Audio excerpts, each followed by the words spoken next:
Muy buenas noches, amigos.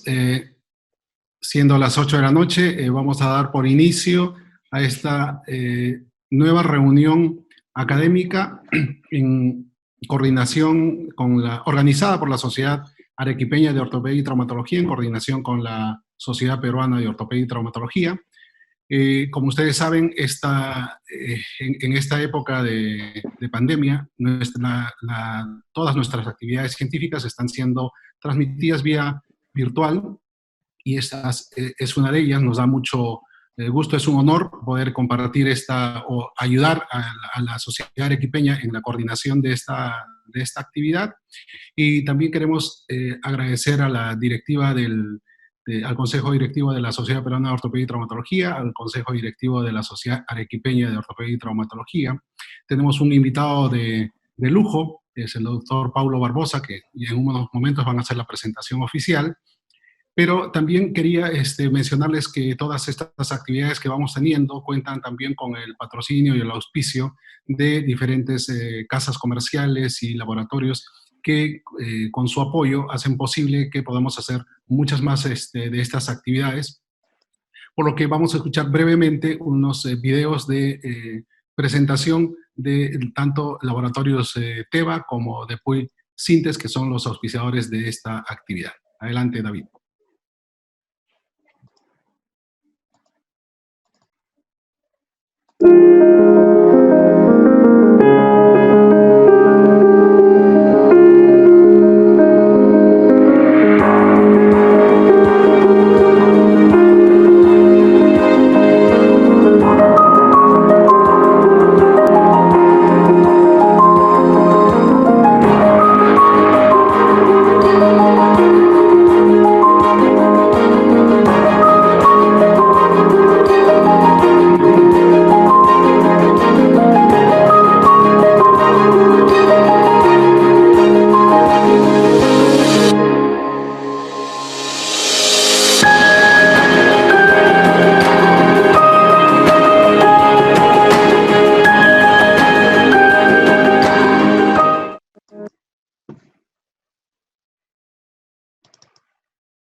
The TFNA has been designed to advance the treatment of hip fractures.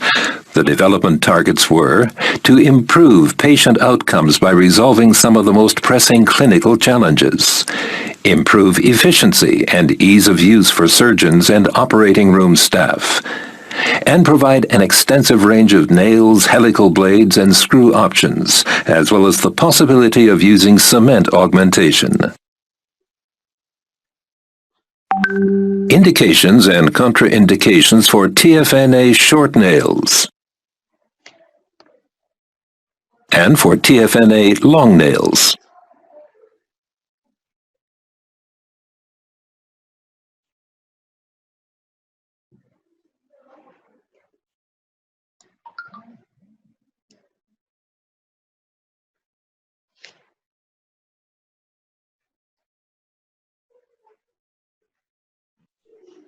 Muy bien.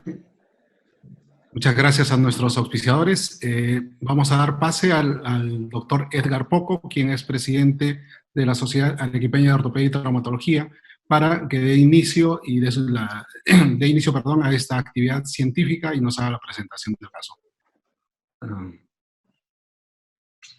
Muy bien, mientras se conecta el doctor Edgar Poco, iremos comentando que en realidad el tema que vamos a desarrollar el día de hoy es un tema muy, digamos, muy vigente desde hace mucho tiempo, pero a su vez la directiva de la Sociedad Arequipeña nos mencionaba de que era de su interés. Si bien es cierto, el manejo de las fracturas de fémur es cada vez más frecuente y tenemos varias opciones, desde las opciones convencionales con placa, ya sea técnica convencional, técnica mínimamente invasiva, pero también digamos, el manejo de las fracturas con clavos intramedulares. Si bien es cierto, es una técnica que se considera un gold estándar desde hace muchos años, sin embargo, digamos, dependiendo de la circunstancia en la que nos encontremos, puede ser que tengamos tanto insumos como instrumental, o muchas veces no tenemos todo el equipo a la mano y la técnica o se nos hace difícil o no la llevamos a cabo. Según lo que nos comenta el doctor Poco, ya en Arequipa se está haciendo digamos, mucho tratamiento con clavos intramedulares, pero siempre, como todos sabemos, en la curva de aprendizaje al inicio, siempre van a haber algunos detalles técnicos que van a hacer que probablemente nuestro resultado inicial no sea el óptimo, el que deseamos o planificamos. Es por eso que, digamos, nos solicitaron tratar de buscar un experto que domine, digamos, los detalles, los tips y los trucos en esta técnica de enclavado endomeular. Y para ello, afortunadamente, pudimos contar con la aceptación del doctor Paulo Barbosa, quien viene quien viene virtualmente desde Brasil. Él está en Río de Janeiro. Muchos lo conocen, ha venido muchas veces al Perú, ha participado con nosotros en otras actividades científicas. Él es miembro de la OI, es instructor, director de muchos cursos, tiene mucha experiencia, también forma muchos años parte de la Comisión Técnica de Clavos Intramedulares de la O, así que de más está decir que tiene una vasta experiencia y vamos a aprender mucho, sobre todo de su experiencia en esta presentación. Entonces, vamos a darle el pase al doctor Edgar Poco, que ya está en pantalla, para que haga la presentación de la Sociedad Arequipeña de Ortopedia y Traumatología. Adelante, Edgar. Gracias, Iván. Van a disculpar, he tenido inconvenientes con el Wi-Fi. ¿Hiciste la presentación del video? Sí, ya hicimos la presentación del video. También Okay. hice una breve presentación del doctor Paulo Barbosa, pero te estábamos esperando, así que adelante. Ok, muchas gracias. Por la disculpa del caso, doctor Barbosa, bienvenido a este segundo webinar a nombre de la Sociedad Arequipeña de Ortopedia y Traumatología, que hemos organizado esta reunión en coordinación con la Sociedad Peruana de Ortopedia y Traumatología, con los auspicios del laboratorio Teva y de Johnson & Johnson, para poder llegar a todos nuestros asociados de Arequipa, del sur del Perú, y con invitación a todos los traumatólogos a nivel nacional y también a nivel internacional. Esta es la segunda reunión que tenemos de nuestra sociedad. Hace una semana hemos tenido la primera reunión virtual, que ha sido muy exitosa, y esta esperemos de que sea mucho mejor con el ponente, gran invitado que tenemos el día de hoy. Como lo decía Iván, es un tema muy importante. En Arequipa estamos haciendo bastante tratamiento con enclavijamientos intramedulares en fracturas diafisadas de fémur. Hay algunos inconvenientes que queremos que nos despeje muchas dudas y que nos dé sus tips y sus trucos, el doctor Barbosa, que tiene amplia experiencia en esto, para poder trabajar para el bien del paciente con mucha mejor calidad. Doctor Barbosa, ya le ha hecho la presentación del doctor Iván Salce. Tiene usted entonces la palabra en esta presentación.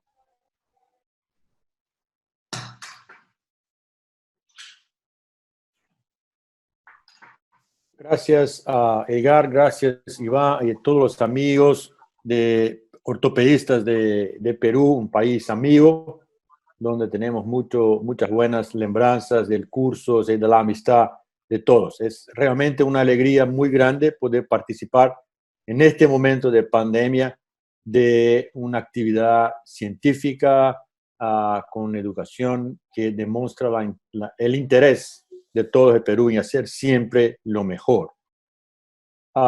Desafortunadamente, en este momento, usted tiene que ahora oír este brasileño intentando hablar el español que resulta en un portuñol, pero creo que vamos a comprender. Entonces, lo que vamos a hacer en los próximos 20 minutos es hablar un poco más de los tips en fractura diafisaria de fémur, o los top 10 o los 10 más importantes. Antes de empezar el tratamiento, el diagnóstico, el tip número 1 es busque algo más. La fractura es la de la diáfisis.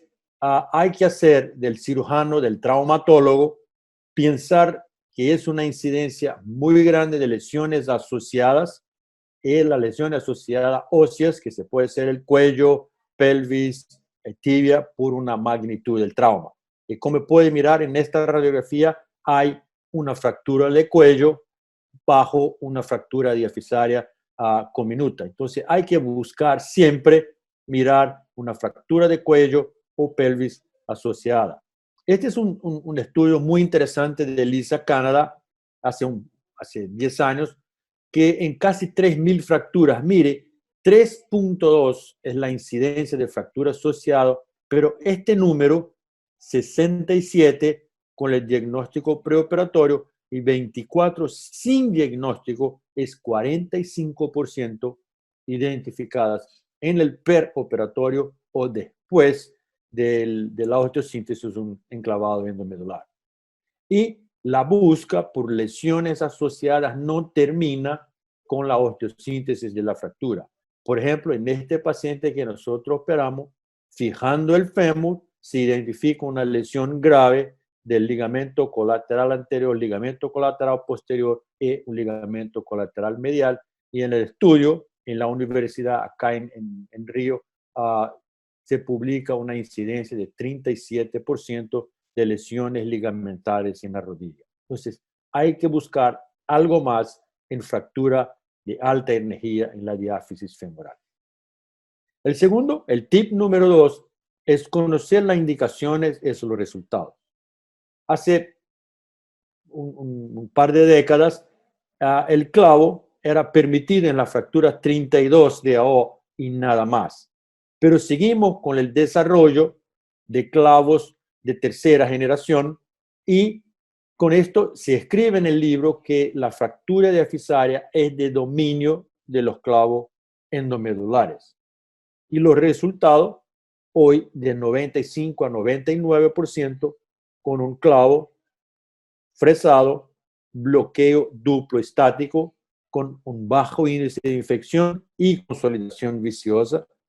Y en 2006 uniformemente buenos resultados con el clavo, como en este paciente, una fractura A1 que se trata con el clavo. Mira, ahí está reducción, fijación con clavo, bloqueo proximal y bloqueo distal y una excelente consolidación de la fractura con callo. Es lo que esperamos cuando tratamos a estas lesiones.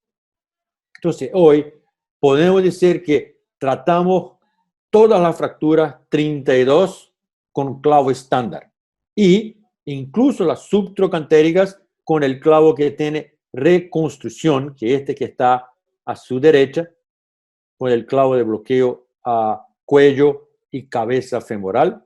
Y la fractura subtrocantérica podemos tratar casi todas las fracturas con el estándar o con el clavo cefalomedular.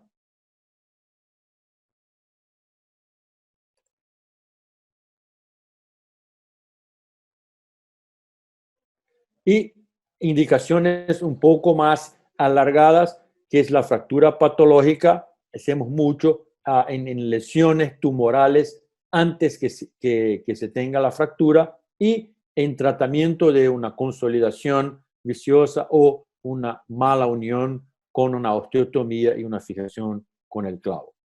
El tip número 3 es una fractura diafisaria. Podemos utilizar un clavo anterógrado o un clavo retrógrado. En la literatura, que en el comienzo se pensaba si era un riesgo para la rodilla, no tenemos complicaciones significativas con el clavo retrógrado si es una rigidez o si es una infección en la rodilla. Es casi cero esta patología o esta complicación.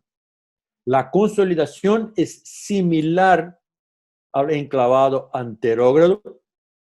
Tiene una incidencia de consolidación viciosa, especialmente en la fractura baja de la diáfisis baja, que es una 32.3.1, y tiene menor tiempo quirúrgico, se tiene menos radiación y pérdida de sangre por el abordaje, por el punto de entrada y la maniobra de reducción. Entonces, hoy, en la literatura y en nuestra experiencia, en la rodilla flotante, si es una asociación cuello y diáfisis, cuello y acetábulo, utilizamos el clavo. En la fractura, en el paciente con una obesidad que se queda más frecuente todo el tiempo, en una paciente que esté embarazada o fracturas bilaterales, por el setup del paciente ser más fácil con el clavo retrógrado.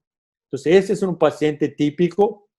Yo hoy hago un reto a identificar la fosa piriforme para poner un clavo anterógrado en una paciente flaca como esta. Mire, esta es una paciente de 27 años, obesa, una fractura diafisaria y que la dificultad para un clavo anterógrado es grande. Nosotros optamos por un clavo retrógrado y tenemos la consolidación y función de la rodilla sin problema. En general, excelentes resultados con el clavo retrógrado. La indicación excelente es como este paciente, mire, fractura bilateral del fémur, fractura de húmero, un trauma torácico grave. Este paciente se queda con una fractura bilateral, pero tratada con control del daño, se queda mejor en la terapia intensiva, retorna al quirófano y con un enclavado bilateral retrógrado tiene una consolidación adecuada y una recuperación funcional con baja morbilidad y sin problema con la función de la rodilla, como se puede mirar en esta flexión completa y extensión completa que ese paciente tiene, un resultado muy bueno en una fractura bilateral del rodillo. El tip número 4 es un tip de toda la fractura.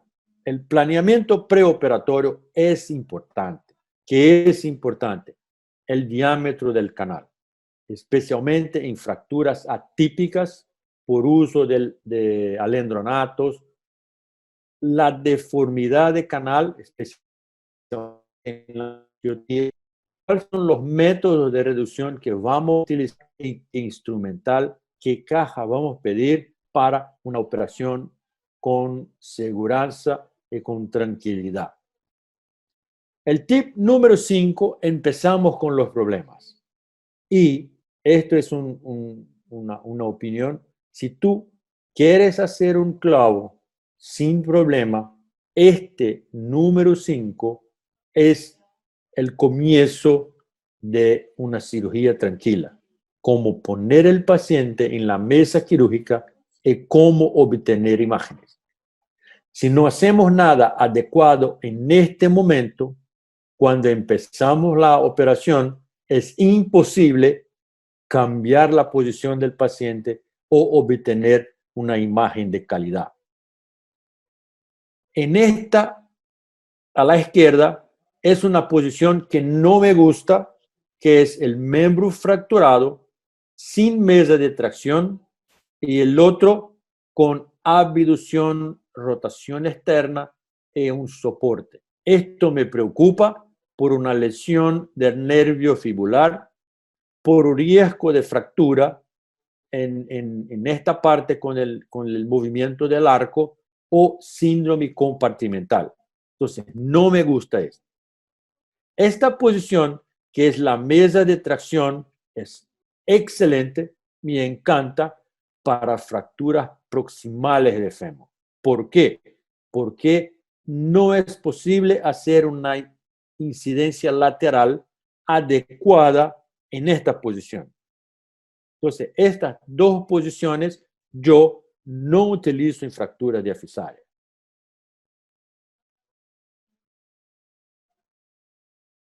Esta es una posición excelente y me encanta, que es la posición en tijera, mesa de tracción y el miembro sano hacen extensión para impedir el bloqueo por la visión lateral. Con el intensificador tenemos una visión excelente de la parte proximal del fémur. Hay que cuidar para no hacer daño en la tibia. Pero mire, la incidencia perfecta del cuello, cabeza, en línea con la diáfisis. Muchas veces necesitamos cambiar la angulación para obtener, vamos a hablar de esto en un par de minutos, y la inserción del clavo proximal y diafisario sin problemas. Pero para hacer un clavo largo, se mueve el intensificador de imágenes sin problemas y tenemos reducción de la fractura, inserción del clavo largo y bloqueo distal con la movimentación del intensificador de imágenes. Esta es la posición que me encanta para hacer un clavo anterógrado en fracturas de la diáfisis, y acá demostrando cómo hacer ahora el cambio para la parte diafisaria y la parte distal, y posteriormente el bloqueo distal, ya que la pierna izquierda no está obstruyendo la incidencia lateral, como es demostrado en este video. Entonces se puede mirar el camino, la inserción del clavo y posteriormente hacer el bloqueo. Esta posición me encanta porque no es necesario el setup. Ponemos pañales acá arriba en la columna para que el paciente se quede un poco más arriba y nosotros podemos manipular el clavo guía sin problema. Es necesario una tracción y un asistente para hacer una flexión de la cadera, flexión de la rodilla, para obtener esta imagen excelente del perfil proximal para el punto de entrada, y después para la diáfisis y la rodilla hacemos lo mismo. El AP no hay problema, y la incidencia lateral es necesario un asistente, pero la visión es espectacular. Y para el bloqueo nosotros ponemos la pierna,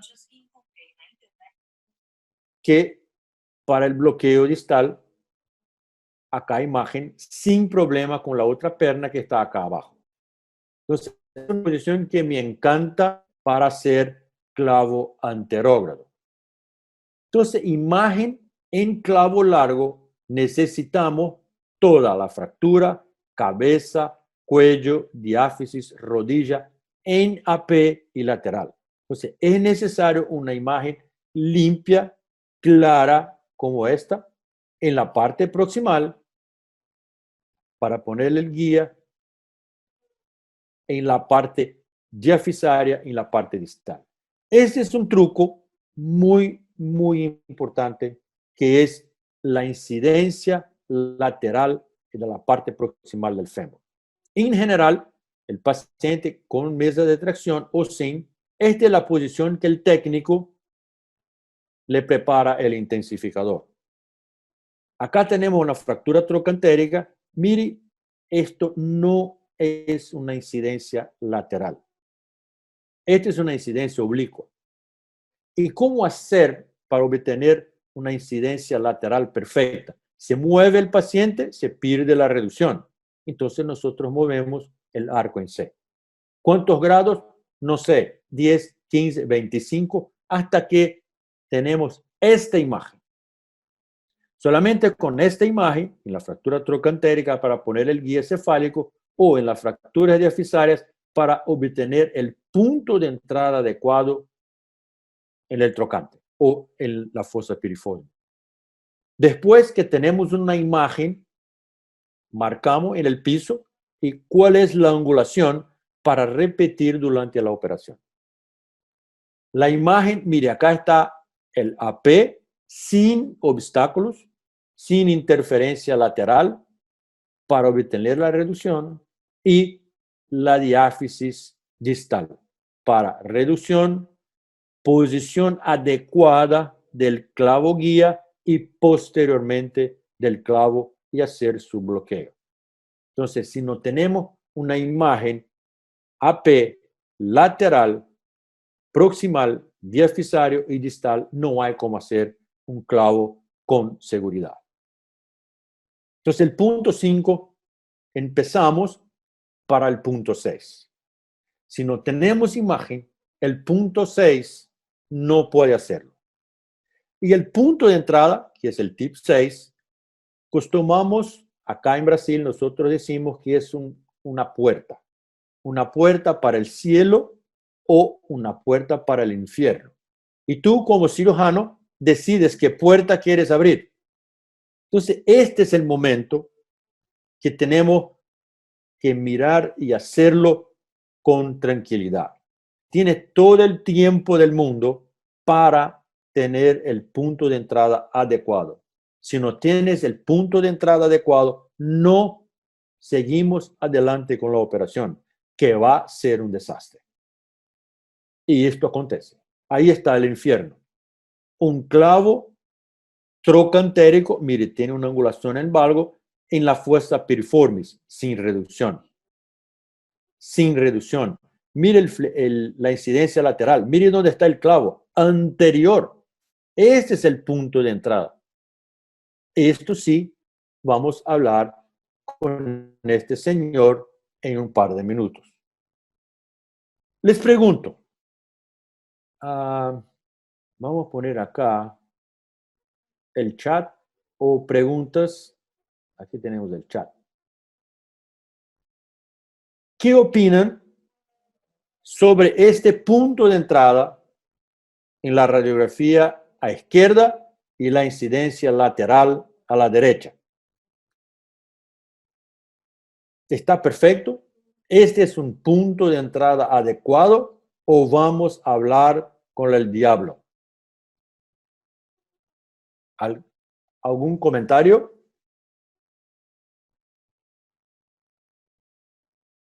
La imagen no es buena. Creo que la imagen no es buena. Un poco anterior y medial. Sí, puede ser. Derecha, mal ingreso. Es anterior. Vamos con el diablo. Opo, aparenta bien, muy medial. Pero pregunto a ustedes, ¿qué clavos vamos a utilizar? Porque es un clavo trocantérico, está muy medial. Si es un clavo del piriformis, casi bueno. Y si es un clavo lateral, está completamente equivocado. Entonces, para saber si mi punto de entrada está correcto, yo necesito saber cuál es el clavo que voy a utilizar. Y nosotros con la nueva generación de clavos tenemos un punto de entrada trocantérico, un punto de entrada lateral y también un punto de entrada piriformis. Hoy el cirujano tiene un clavo recto que vamos desde la parte piriformis en línea con el canal un poco más posterior. Podemos utilizar un clavo trocantérico, que en general es la punta del grande trocánter, es más lateral y un poco más anterior. Y el clavo lateral, que tiene una inclinación de 10 grados, es que se va lateral a la punta del trocánter. Entonces, necesito saber si voy a utilizar el verde, azul o pink para identificar el punto de entrada ideal. Miren este caso. Es un clavo recto en el punto de entrada trocantérico. Es imposible reducir la fractura porque el punto de entrada está equivocado. Vamos a hablar con el señor rojo. Bienvenido al infierno. Entonces, el AP es la llave, es la clave para el suceso. En general, esta es una marca en la piel que me da la punta del trocánter y mi incisión es 5-10 centímetros arriba para poner el clavo guía. Me pregunto, ¿está correcto este guía para un clavo trocantérico? Es un clavo trocantérico y le pregunto si está ok este punto de entrada. Una opción sí, otro no, otro no. Yo creo que es imposible responder si estoy en el punto correcto, porque este no es un AP verdadero. Mire que estoy mirando el pequeño trocante demasiado grande, demasiado largo. Y si esto está presente, es porque yo estoy en rotación externa. Este es el punto de entrada piriformis. Pero si está en rotación externa, ¿cómo identificar adecuadamente si estoy en la posición correcta?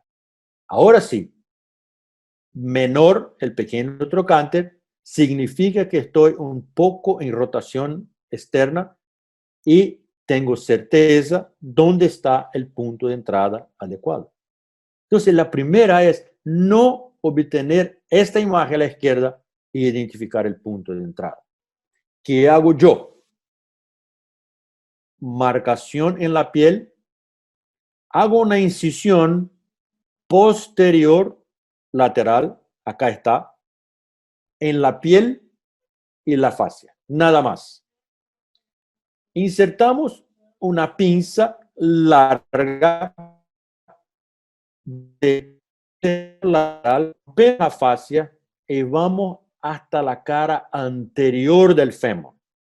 La pinza toca la cara anterior del fémur y nosotros hacemos un movimiento hacia arriba y ahora sí, rotación interna del fragmento proximal, pequeño trocánter está posterior y podemos decir cuál es la posición adecuada. Mire, una maniobra simple de rotación interna, obtenemos una AP verdadera, un poco excesivo y ahí decidimos si es lateral, perfecto, si es trocantérico, perfecto, y si es piriforme, perfecto. ¿Por qué? Porque tenemos un AP adecuado.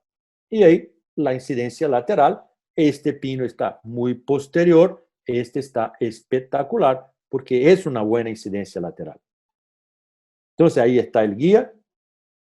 Si no está correcto, podemos utilizar un clavo paralelo. Muchos sistemas permiten cambiar el guía, sacar primero, y esto es espectacular porque disminuye la cantidad que utilizamos. Miren, en este caso, el primer pino estaba muy medial, entonces vamos a insertar el segundo un poco más lateral para que se quede en el eje. Acá igual, este es un instrumento de un clavo muy útil en la práctica. Lo mismo en el clavo retrógrado. Este paciente tiene una complicación grave de destrucción de la tróclea por un clavo retrógrado. ¿Es el clavo una mala idea, un implante inadecuado? No, es la técnica. Mire, ¿dónde es el punto de entrada? Este está hacia arriba. No es el clavo, es la técnica del cirujano. Entonces, ese es el truco. Está en línea con la diáfisis en la PI lateral y en general acá está el cruzado posterior, es un fingertip y este es el punto de entrada adecuado de un clavo. El segundo truco, este punto está adecuado, este punto de entrada están adecuados. Sí, están buenos. Lo que no está bueno es la dirección. Entonces, no es solamente el punto, es la dirección. Hay que sacar un poco el clavo, cambiar la dirección. Mire que el punto es lo mismo, pero ahora tenemos una dirección adecuada. Punto adecuado, dirección adecuada. Y ahí, reducción de la fractura y fijación. Y mire que acá no está bueno. ¿Por qué? Porque el clavo está distal, acá está la línea de Blumenstadt, esto está en contacto con la patela. La posición adecuada es el clavo de la línea de Blumenstadt hacia arriba. Este está perfecto. Mire la línea de Blumenstadt acá, el clavo hundido en el canal. Entonces, punto de entrada y dirección es el 7. Entonces le pregunto, vamos a poner acá otra vez la opinión de los experts. Estamos utilizando un clavo lateral. Entonces, la punta del trocante, el guía debe estar 5 milímetros lateral. ¿Este punto de entrada está correcto o no? Muy lateral. Sí, otro sí. Una pregunta más, otro no. Sí, 50%. El punto de entrada está adecuado, pero la dirección no. Mire que va hacia la cortical medial y para el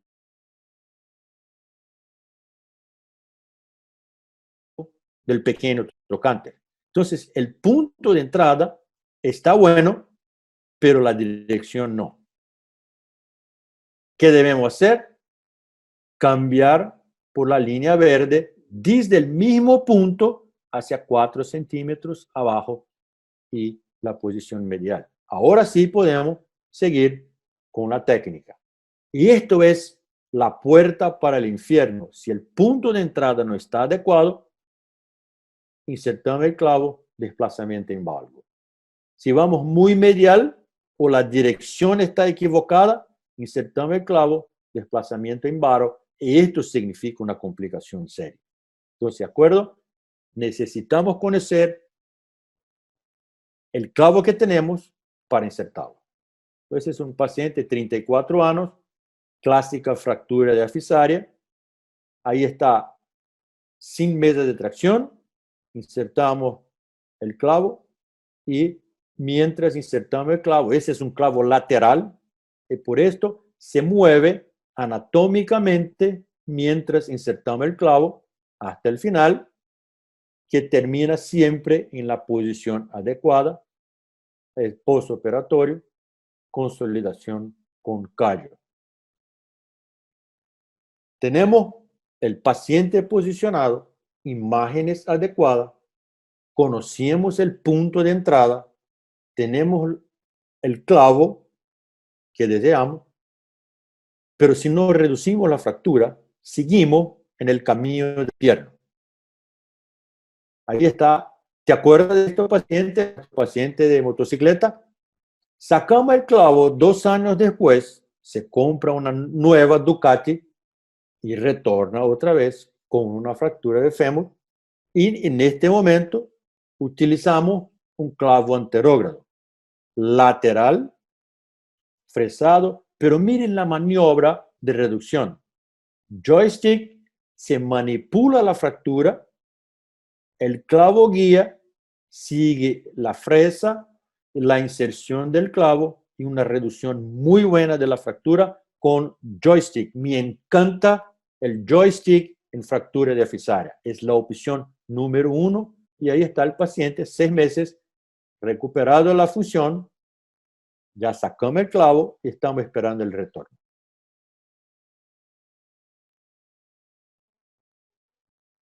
Ese es el tip más importante, que es la técnica de reducción. Y en este momento, cuando hablamos de reducción en fractura, usted necesita ser el doctor Google.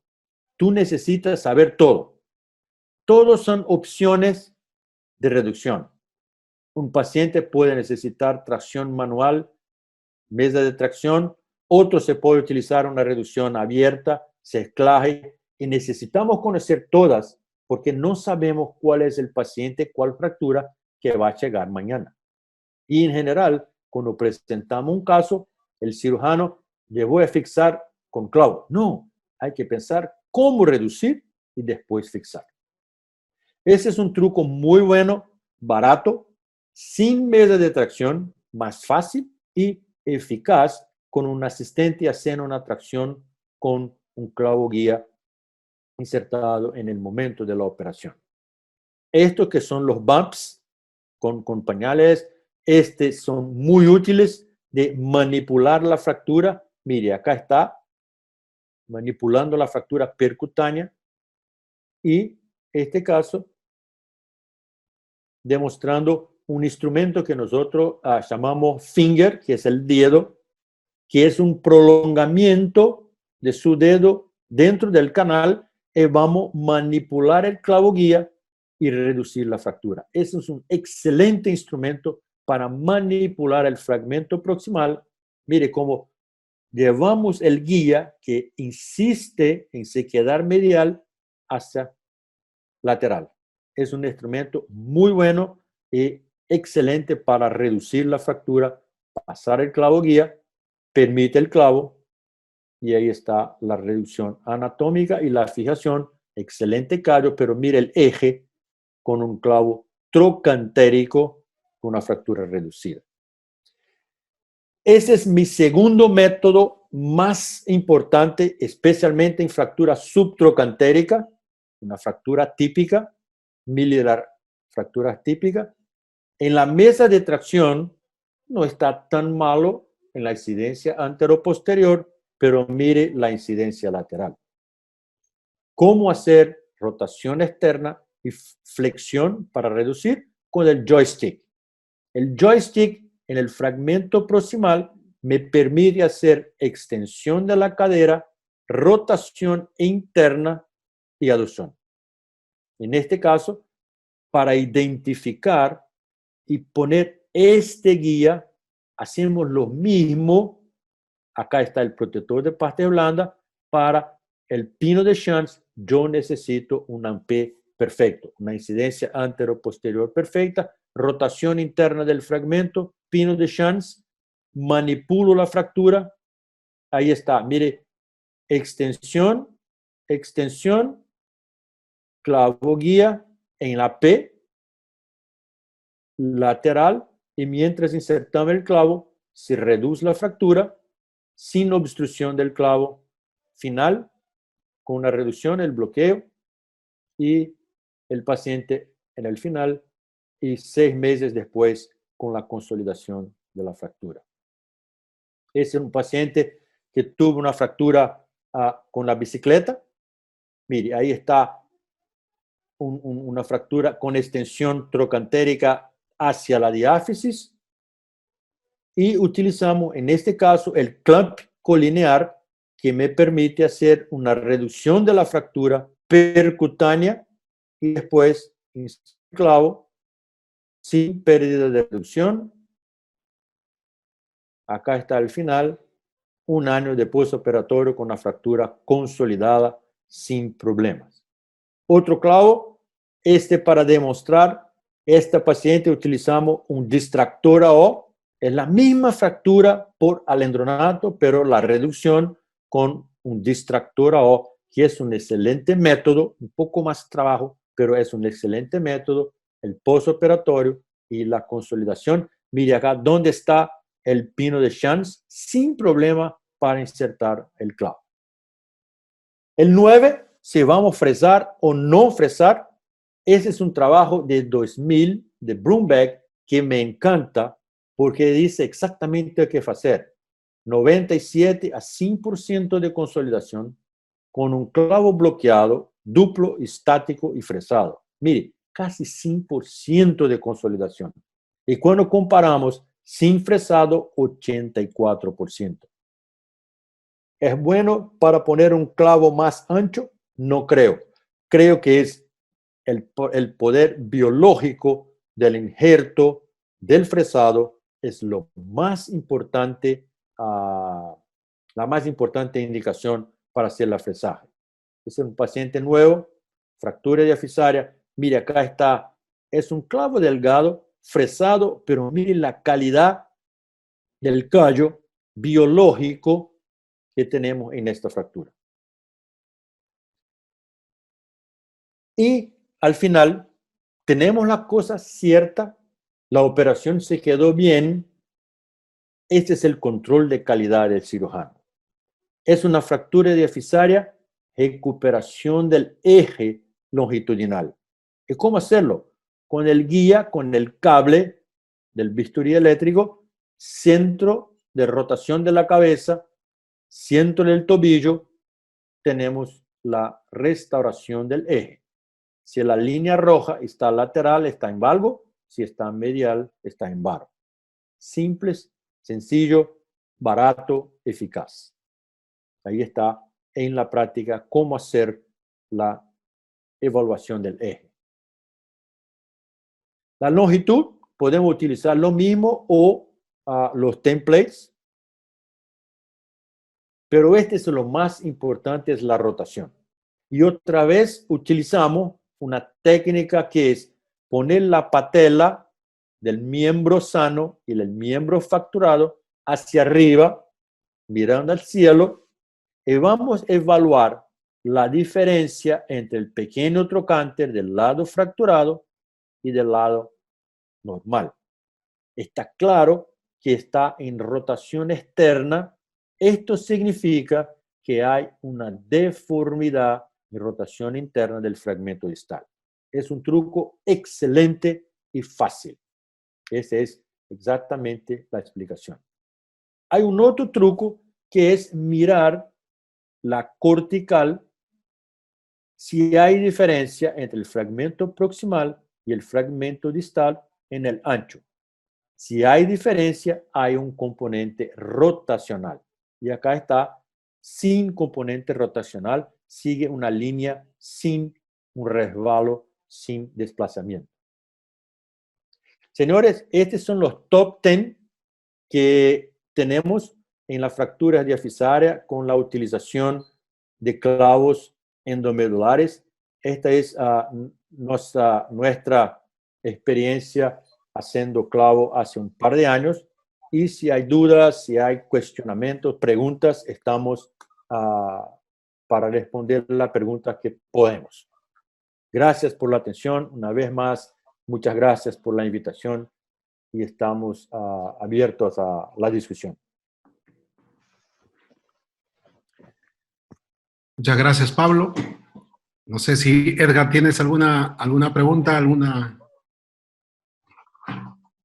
Sí, hay muchas interrogantes y muchas controversias siempre en la colocación. ¿Me escuchas, Iván? Sí, sí, te escuchamos todos. Ya. Si deseas, Hay muchas... la imagen también para verte. Sí, no me abre Urquizo. David, por favor.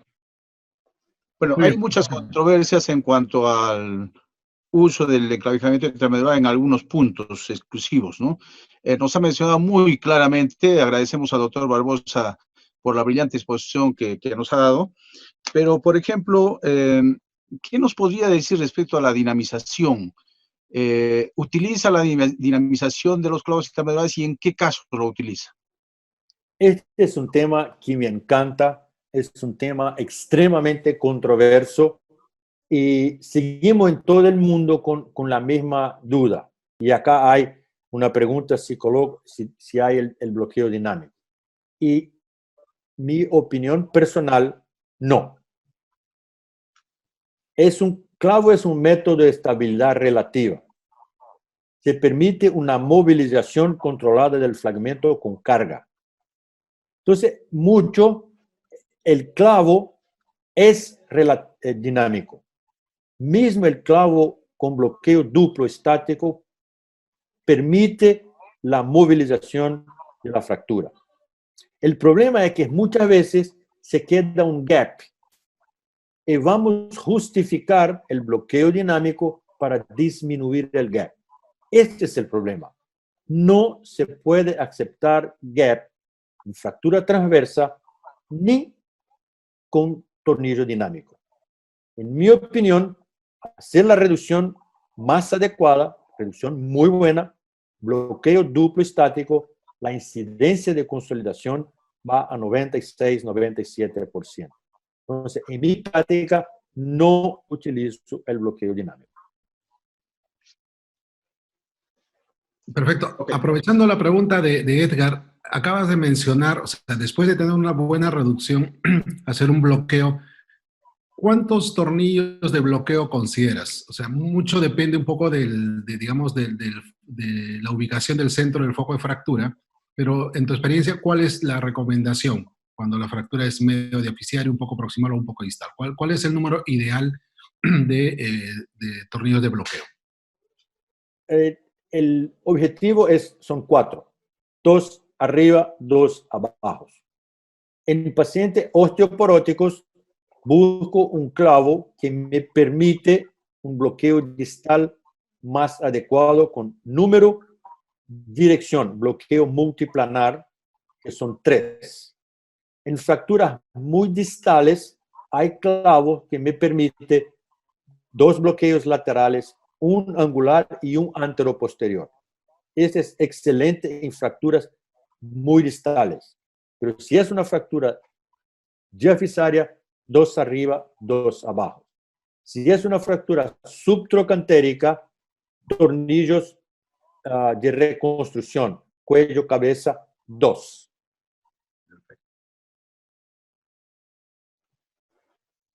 Edgar. Ok, hay preguntas de los participantes. Por ejemplo, nos preguntan, dice, buenas noches, Pedro Morales, en fracturas transversales simples, ¿coloca doble bloqueo proximal o solo tornillo dinámico proximal? ¿En cuánto tiempo indica la carga en cada uno de los casos, ya sea estático o dinámico? El bloqueo duplo es el primer objetivo en todos los pacientes. Si es osteoporótico o si es una fractura proximal, podemos cambiar, pero el mínimo 2, si es una fractura cominuta o una fractura transversa, sin problema. Y nuestro protocolo es caminar en el próximo día. Si el paciente tiene condiciones, dolor, está tranquilo, yo permito carga que el paciente quiere. Cuando se queda sin dolor, se va caminando, yo permito carga que el paciente tolera. No tengo miedo de carga con el clavo, porque el clavo es compartir con el hueso la carga. Es diferente de la placa. Entonces, yo sin problema puede caminar.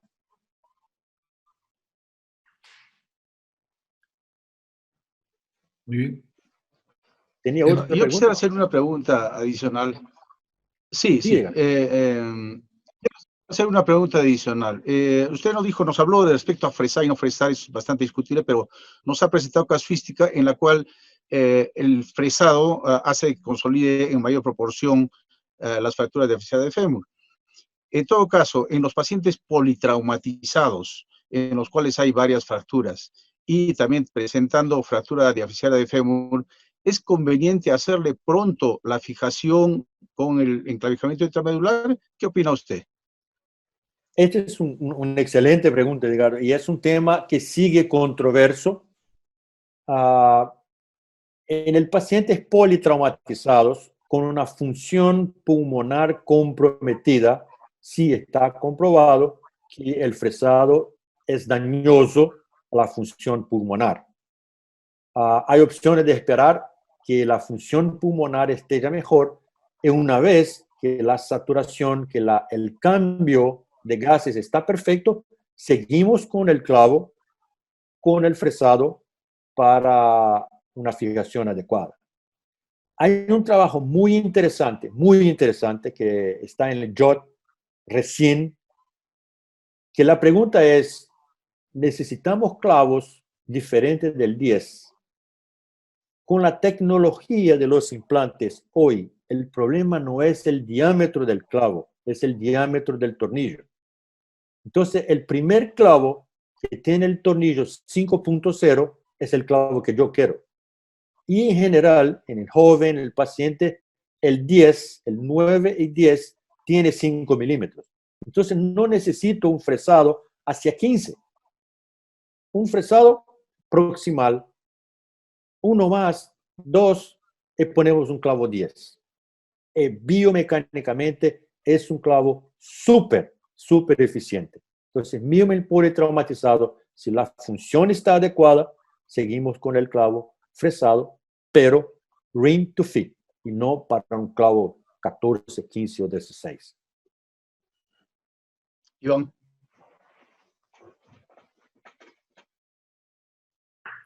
Bien, hay algunas otras preguntas también.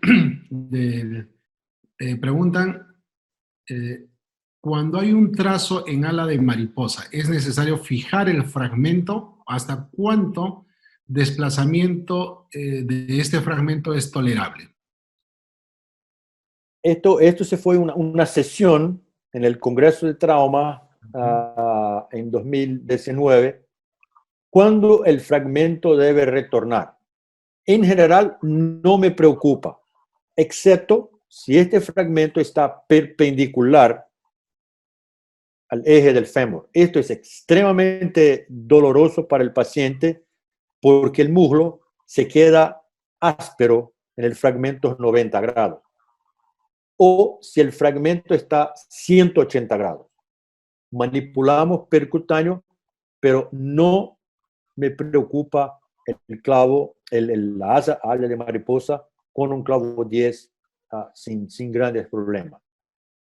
En general, cerclaje para poner la mariposa un poco más cerca no me gusta, pero cerclaje, y hay una pregunta acá sobre esto, como reducción en una fractura A1 percutánea sin daño biológico, esta sí es un excelente método de reducción.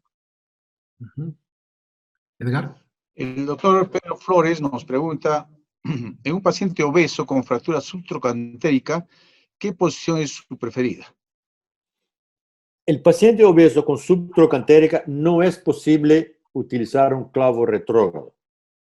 Si es obeso americano, obeso fuerte, la mejor posición es el decúbito lateral. ¿Por qué? Porque la grasa ¿cómo se dice? Cae anterior y posterior y tiene un excelente abordaje del trocánter. Yo utilizo un clavo trocantérico que es más fácil. Lo único es cambiar en nuestra mente el GPS, porque el AP ahora es lateral y el lateral es AP. Pero es un excelente método para pacientes obesos con fractura subtrocantérica. Cuando hacemos la flexión de la cadera, se reduce. Muy bueno, es un poco diferente, pero es la primera opción para obeso con subtrocantérica. Para reducir utiliza también su joystick. Joystick casi siempre utilizo, pero en la posición nosotros le pasión del fragmental por la posición del paciente. Entonces, menos que con el paciente en decúbito supino. Pero siempre, el clavo de Chance es parte del instrumental de clavo. Preguntan también, ¿cuál es tu parámetro para elegir el tipo de clavo endomedular entre trocantérico, lateral o un clavo recto? ¿Cómo eliges un clavo? Si tuvieras todos a la mano.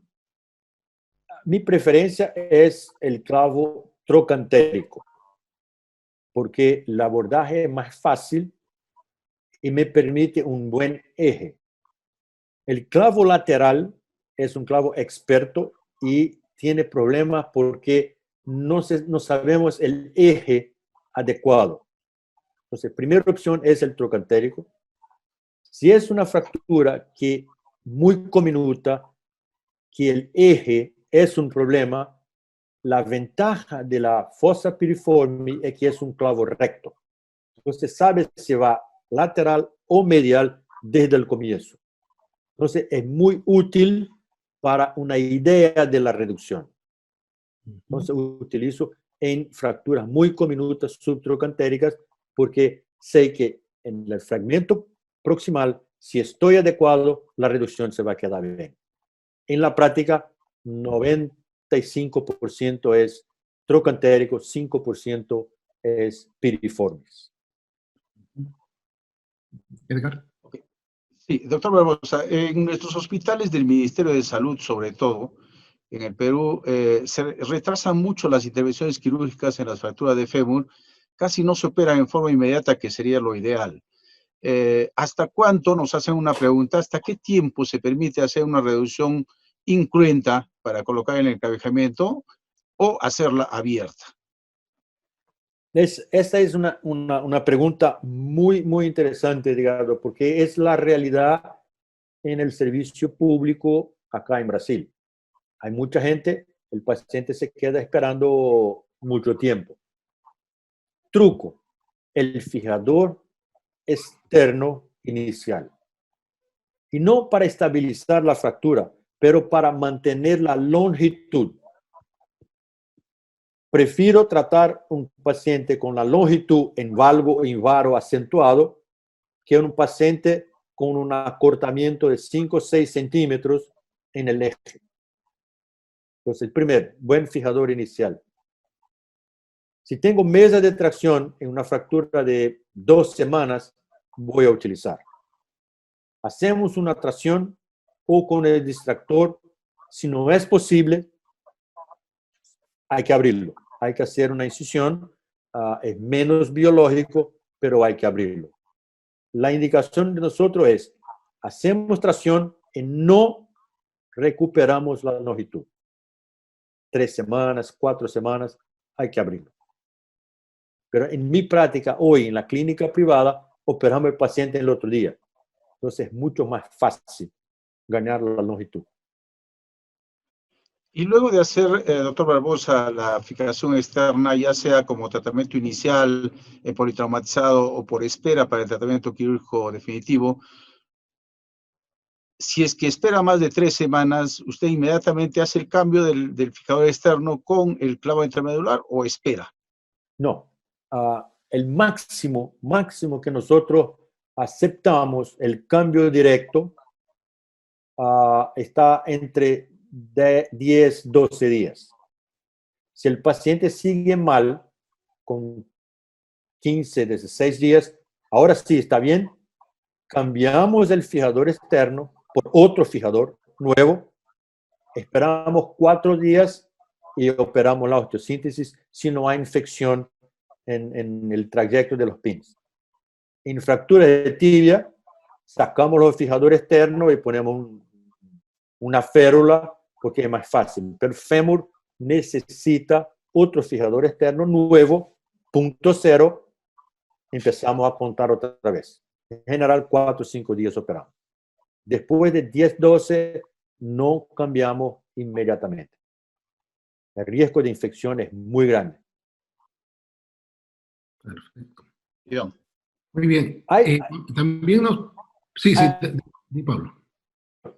Quiero una pregunta acá muy interesante de Yuri, del número 6 y 7.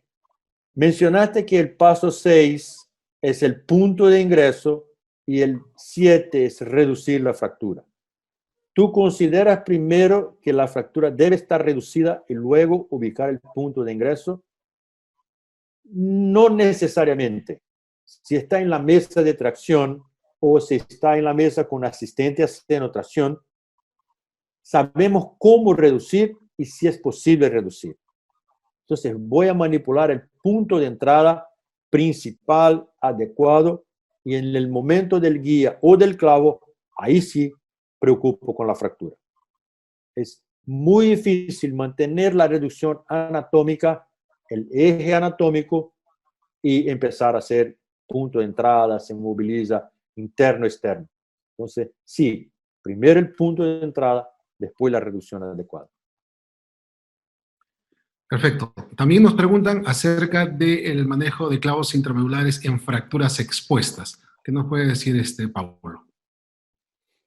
Esto se fue mi trabajo y estábamos estudiando hace 20 años y hoy, en un momento anterior, yo era el loco que fijaba en la urgencia con los clavos. Hoy hay soporte en la literatura. Si tiene el clavo, equipo con experiencia en poner el clavo, la incidencia de infección, la incidencia de complicación es menor cuando comparada con la fijación tardía. Entonces, en lesiones grado 1, grado 2, sin problema, fijación inmediata. Grado 3, paciente estable, tiempo de accidente a operación adecuado, fijamos. No, mucho tiempo, tardío, paciente inestable, fijador externo. Pero hoy, seguro que la fractura expuesta se puede fijar inmediatamente con un clavo, retrógrado o anterrógrado. Y esto me encanta, la fractura expuesta me encanta. Edgar. Ok. Julio nos pregunta, en fracturas multifragmentarias o con tercer fragmento en ala de mariposa, que reducimos sin abrir foco de fractura, en la cual el tercer fragmento está muy desplazado sin contacto, ¿qué hace usted? ¿Confía en el hematoma fracturario o abre el foco de fractura para colocar cable, por ejemplo, o cerclajes? No, esto hablamos un poco antes. Abrir para poner un fragmento más acerca no me encanta. Yo no lo hago, excepto si está 90 grados, si está transverso con el eje, este es muy doloroso para el paciente, o si está 180 grados, la cortical está intramedular. Entonces ponemos un guía percutáneo y viramos. El cerclaje utilizamos en fracturas A1 o que tiene una fractura, como dice, espiroidea, larga. La cerclaje funciona maravillosamente, pero para tener un fragmento de mariposa más cerca, yo no lo hago. El clavo es fuerte suficiente. Si me permites un comentario, Edgar. Con respecto a este punto, yo creo que la pregunta, Edgar, es válida porque eso se ve en la práctica. Yo creo que muchas veces que cuando estamos haciendo un enclavado, una fractura y tenemos un fragmento que se ve muy separado, nos da la tentación de abrir el foco, reducir la fractura y a ponerle unos cerclajes. Yo, no sé si recuerdas un curso que estuvimos de complicaciones de fractura de fémur con clavo, yo presentaba un caso en el cual se hizo exactamente lo mismo, o sea, una fractura diafisaria de fémur, una ala de mariposa grande, y tenía tenía dos pasadas de alambre de cerclaje, pero después de un año la fractura no consolidaba. Cuando tuvimos que entrar a hacer la revisión del caso, el fragmento en ala de mariposa estaba necrosado. Entonces, muchas veces por el intento de querer que en la radiografía nos aparezca una muy buena reducción, pero muchas veces manipulamos mucho ese fragmento, lo desvitalizamos y va a ir a la necrosis. Y si va a la necrosis se comporta como, digamos, un fragmento muerto que no permite la consolidación. Entonces, yo creo que es una tentación que no debe inducirnos a hacer digamos, a manipular el foco ni tratar de reducir ese fragmento. Por lo general, ese fragmento va a consolidar, probablemente no en forma muy anatómica, pero sí va a formar callo y va a lograr la consolidación. Mejor que si se abre y se hace un cerclaje. Sí, y el clavo biomecánicamente es central y va a compartir la carga con el hueso. Es diferente de una placa, que si usted no tiene el apoyo de esta ala de mariposa, va a fallar, porque la placa no soporta la fuerza de tensión. Entonces, es biomecánicamente más favorable para el clavo do que con la placa. Correcto, sí, lo que hacemos precisamente es la consolidación biológica, ¿no? En estos casos con el clavo intramedular. Cristian Iturria pregunta, ¿a qué tiempo considera retardo de consolidación? ¿Hasta qué tiempo considera conducta expectante? ¿Y qué recursos quirúrgicos emplea cuando considera revisión en estos casos? Este es un tema que, en mi opinión, es el futuro. Es identificar lo más temprano los pacientes que no va a consolidar. ¿Qué utilizo yo? Tiempo, no es el tiempo. Secuencia, radiografía a post-radiografía.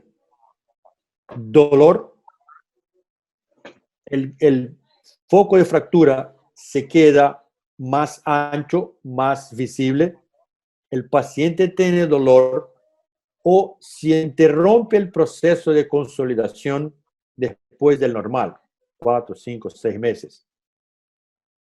Muchas veces con el clavo el paciente se va demasiadamente despacio, pero no tiene dolor, no hay signos de aflojamiento del implante, yo espero.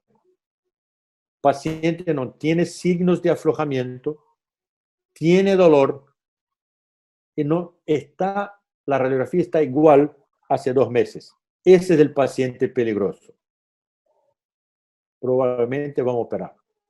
Tiene dolor, signos de aflojamiento, este es el paciente que necesita una operación inmediata. Entonces, en mi opinión, es evaluación de la secuencia, dolor, los indicativos para una pseudoartrosis, para clasificar una pseudoartrosis y hacer algo. Esperamos un poco más, tranquilo. Si el paciente está sin dolor, vamos a tomar un buen vino, esperamos el otro mes, el paciente se va a quedar mejor. Y yo no acredito en dinamización. Le hace dinamización y le coloca injerto óseo en caso de que detecte que hay signos de pseudoartrosis. No, la dinamización, mi opinión es que la dinamización es ansiedad del cirujano. ¿De cómo tratar? Con el Rivotril, tiene Rivotril, es lo mismo en Perú, Sí. es lo mismo para el cirujano. Si el paciente no tiene dolor, está caminando, empieza a trotar, hay que esperar. Si tiene dolor, aflojamiento, no es la dinamización que va a solucionar el problema. Hay que hacer algo diferente. Y estamos estudiando esto porque nuestra incidencia de pseudoartrosis es baja y esperamos mucho más que todos los otros. Ok, Iván. Muy bien. Hay una pregunta que menciona acerca, en tu presentación se ve que utilizas o prefieres utilizar para la reducción, digamos, los dos clavos de chance y utilizar un joystick, ¿cierto? Pero Sí. también nos pregunta que en algunas ocasiones uno utiliza un distractor femoral. ¿Cuáles son tus recomendaciones para evitar que los clavos de chance no obstaculicen digamos, el paso de la guía y puedas hacer un buen pasaje de guía manteniendo la reducción? Esto es, me voy a buscar el caso.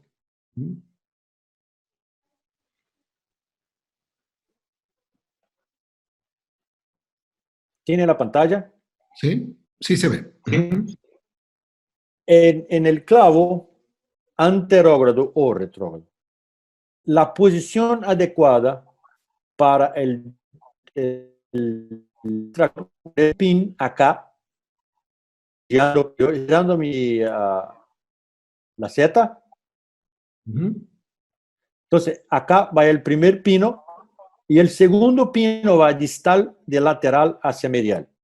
Ese es el montaje clásico para el distractor. Me gusta mucho. ¿Por qué? Porque manipulo la extensión del fragmento. El pin va a estar acá.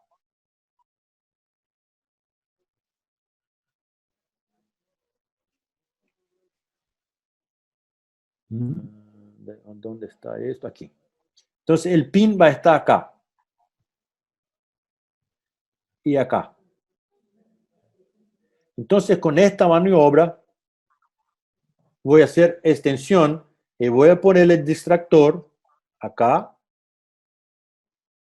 y el otro pino va a estar de lateral a medial. La otra opción es como mi amigo Rodrigo le gusta.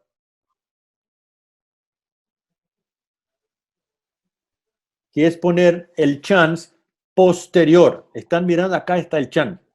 Este es mucho más difícil de ponerlo porque necesita, acá está el martillo, para mantener el paciente, el fragmento sin mover, y acá está el pin de lateral hacia medial, pero posterior. Necesita estar bien posterior porque el clavo va para acá. Entonces son las opciones A y B. Esta es la opción B. Mire, acá está el clavo por sobre el pin. Es difícil. En pacientes muy pequeños es muy difícil caber el clavo 15 milímetros y el tornillo 5. Si ponemos el acá de anterior a posterior, es mucho más fácil. Y mire acá el orificio. Acá está el orificio donde estaba el chance. Le encanta, Rodrigo le gusta esto. Yo me gusta poner el clavo acá y el otro de lateral. Esta es la opción. Ok. Doctor Barbosa, hay otra pregunta que nos dicen respecto al manejo posoperatorio. ¿La descarga de peso en una fractura conminuta también lo realiza inmediatamente o espera la formación de callo óseo? Cuando el paciente está bien, el otro día hay que caminar con el par de muletas, pero siempre tocando el piso. Siempre. Normal, caminando 10, 15, 20% de carga. Cuando el paciente empieza a no tener el dolor de la operación, el dolor de la fractura, nosotros permitimos que va progresivamente con más carga. Clavo es diferente de placa. Está en el centro del hueso, compartilla la carga con el hueso, entonces ayuda a la formación del callo. Se puede y se debe decir al paciente, caminando, con el conforto. Si tiene dolor, seguro un poco más, si no tiene, que siga. Iván. Perfecto. Pablo, ahora tú eres una persona muy experta después de tantos años en esto, pero quisiera un poquito que nos menciones acerca de las complicaciones más frecuentes que has tenido, digamos, al inicio de tu curva de aprendizaje, ¿no? O sea, ya cuando uno va teniendo más experiencia, va más o menos aprendiendo a manejar sus propias complicaciones. Pero la idea no es pasar todos por las complicaciones. Entonces, ¿qué nos recomendarías de acuerdo a tu experiencia en tus primeros casos? ¿Cuáles son los errores o las complicaciones más frecuentes que has tenido? Le voy a decir,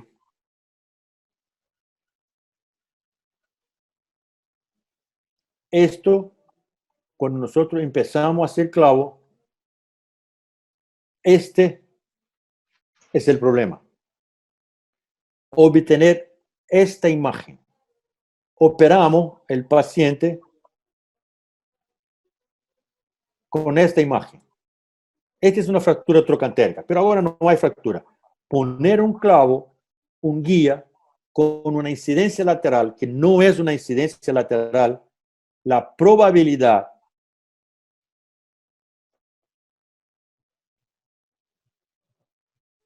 de una fractura en la parte anterior es muy grande. Entonces, primer error, no obtener una imagen y tener un clavo guía que no está en el punto de entrada adecuado. Oblicua no es buena, es AP y lateral. Entonces, primer imagen y punto de entrada. Está más o menos. Vamos a seguir. No, más o menos no sirve. Es adecuado o no está adecuado. El segundo, que es muy frecuente, es en fracturas como esta.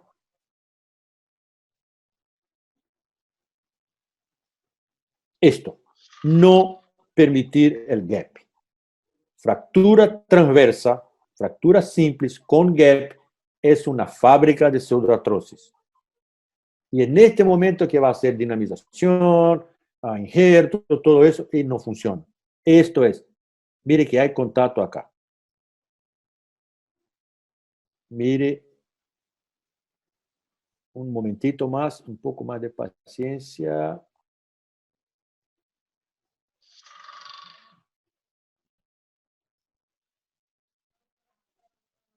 No está acá. Ese es un otro.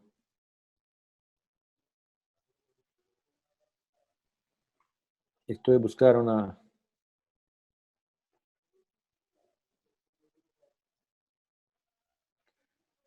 Es un caso que había un gap y se quedó una pseudoartrosis y nosotros operamos para cambiar la pseudoartrosis.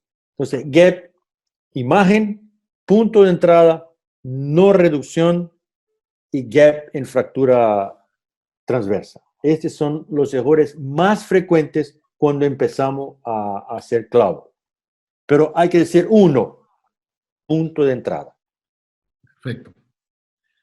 Muy bien, hay una pregunta también, y me pareció interesante porque algunos amigos y algunos colegas también lo han utilizado alguna vez. que menciona si utilizas o recomiendas, por decir, utilizar esa técnica de a foco abierto, hacerla entrar al foco de fractura, colocar una guía y hacer la colocación retrógrada del clavo o del clavo guía por el foco de fractura hacia el trocánter y después colocar a través de ese clavo guía, digamos, es como si fuera una forma más fácil de encontrar, entre comillas, el punto de ingreso ideal. ¿Qué opinas de esa técnica? Esto es como nosotros hacíamos cuando yo era residente, hacíamos exactamente esto. Un abordaje y un clavo de Kuncher delgado desde distal hacia proximal, siempre en la fosa piriformis. Pero para obtener retrógrado un punto de entrada trocantérico adecuado es muy difícil. Si quieres utilizar para piriformis, sin problema. Pero para trocantérico, porque el guía es móvil, es muy flaco, va siempre más posterior. Entonces, piriformis con un clavo más rígido, 100%. Pero para trocantérico creo que hay una posibilidad de falso punto de entrada adecuado.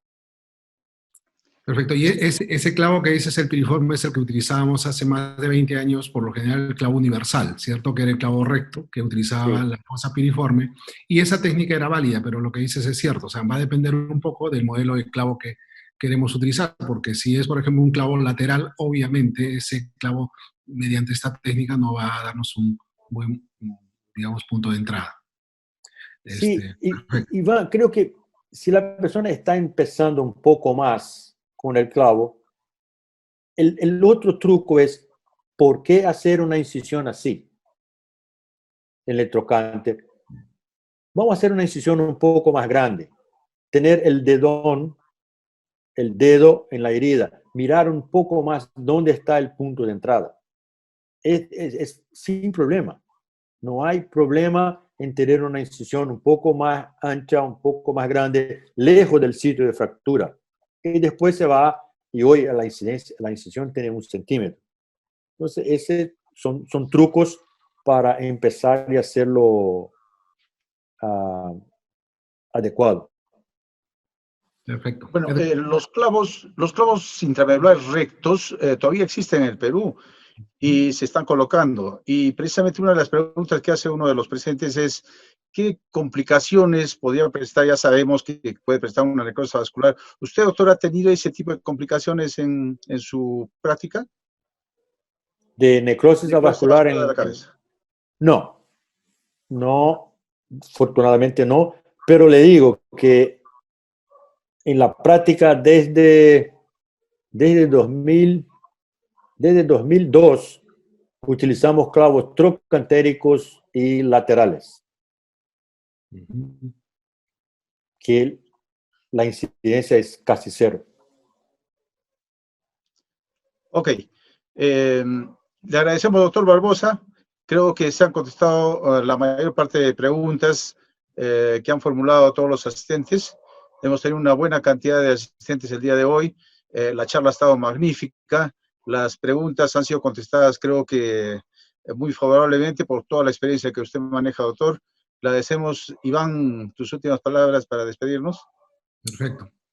Sí, en principio felicitar nuevamente la presentación de Paulo, como siempre es una excelente presentación por la gran experiencia que tienes, pero también felicitar la elección del tema, Edgar. O sea, ese tema en realidad todo depende de lo que se va a hablar y en este caso esto ha generado mucha expectativa porque es algo que necesitamos y es muy útil para nuestra práctica, así que felicito en ustedes en la Sociedad Arequipeña de Ortopedia y Traumatología en principio, el acertado tema de la charla, y luego también el entusiasmo que tienen ustedes para realizar estas actividades. O sea, ustedes son el motor que propicia que tengamos este tipo de discusiones. Hemos tenido ahora una asistencia récord comparada a las anteriores reuniones. Hemos tenido más de 300 personas por Zoom, más de casi 60 personas por el Facebook, estamos por alrededor de 400 personas que muy interesadas y nos siguen con nosotros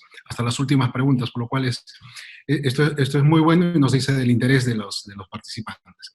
Queríamos también aprovechar para invitarlos a las reuniones, digamos, que tenemos programadas con la Sociedad Peruana de Ortopedia y Traumatología. La próxima semana tenemos una nueva actividad, ahora con el capítulo de tumores óseos. Se va a hablar básicamente de sarcomas, actualización y el manejo de los sarcomas de partes blandas. Así que también esto está en la página web del SPOT. También van a tener en la página la programación de las actividades de todo el año, ¿no? Como pueden ver ustedes aquí, este es el afiche que lo pueden tener ustedes en la página web, que es tratamiento de los sarcomas de las partes blandas de las extremidades y el resto de actividades.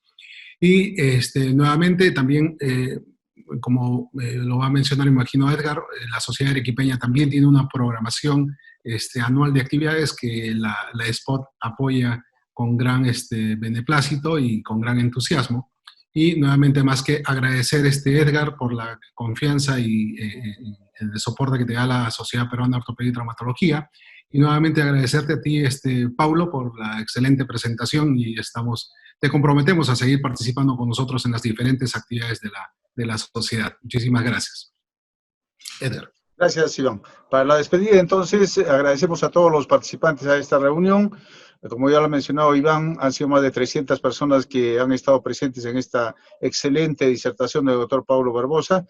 Y los invitamos, nosotros tenemos en la Sociedad Arequipeña de Ortopedia y Traumatología, como ya saben, el programa, todos los meses, el último jueves de cada mes tenemos una reunión y vamos a cumplir estas actividades, ahora que no podemos reunirnos en forma personal, pues hacerlo por la web, ¿no? Con estos seminarios, con el apoyo de los laboratorios que siempre nos están apoyando, las casas comerciales que venden implantes metálicos y la Sociedad Peruana de Ortopedia y Traumatología, con el doctor Iván Salce, que nos está dando un respaldo bastante cercano, y con eso estamos tratando de trabajar para el apoyo de todos los asociados.